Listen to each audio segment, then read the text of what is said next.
Have you ever heard an audio pro say you should never mix in headphones?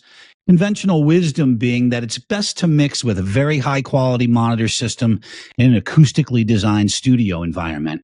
And that's all well and good, but how many of us really have that option when many of us are in spare bedrooms, basements, hotel rooms, and other challenging mix environments?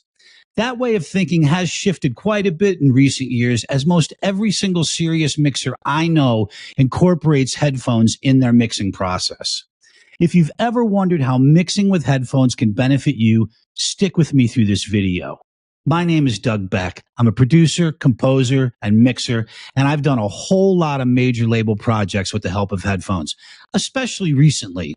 Today, I want to uncover the secret that many serious mixers and producers use to achieve a great sounding professional headphone mix. Now, some of you are probably thinking headphones for mixing. Isn't that a bit unconventional?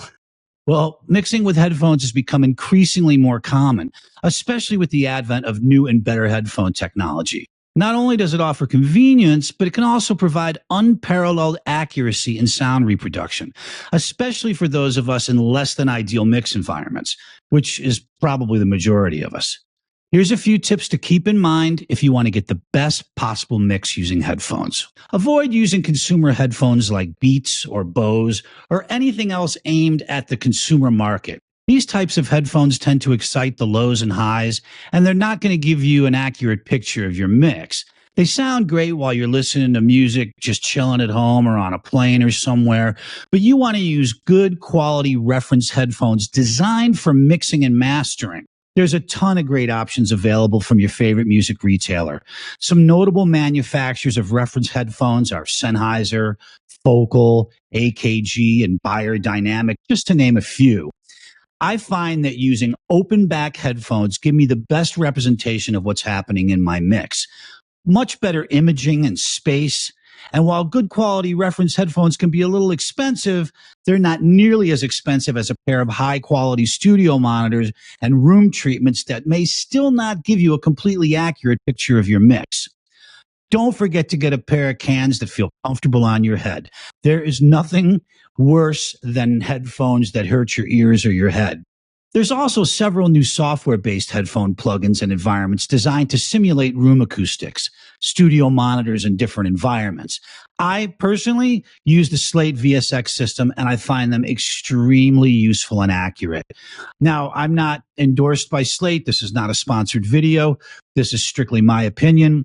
I love those headphones. They're always my go-to at the very end of the mix when I just want to check the mix in various environments. It's super handy for that. And there are other really great software-based options too, like SonarWorks, Ocean Way, and Waves that help you dial your mix through headphones in a much more accurate way than previously possible. Invest in a good quality headphone amp.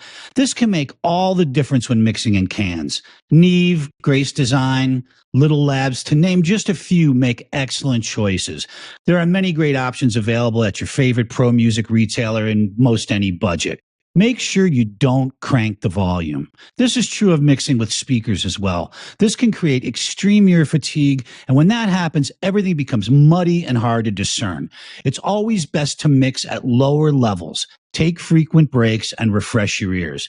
Typically, when I finish a mix, I'll come back to it several hours later or even the next day if time allows me to do that, to check it with fresh ears.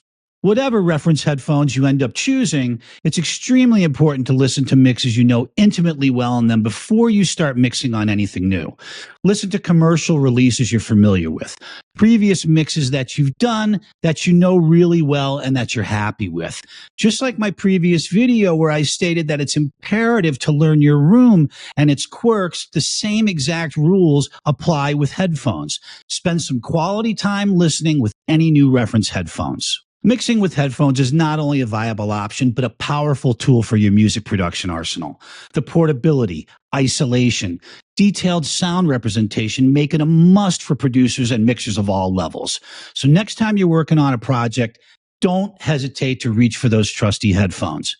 I encourage you to give mixing with headphones a try on your next project and share your experiences in the comments below. And if you like this video, please like and subscribe, and be sure to check out my other videos on advanced mixing and production techniques. Thanks so much for checking out this video. Until next time, be good and make music.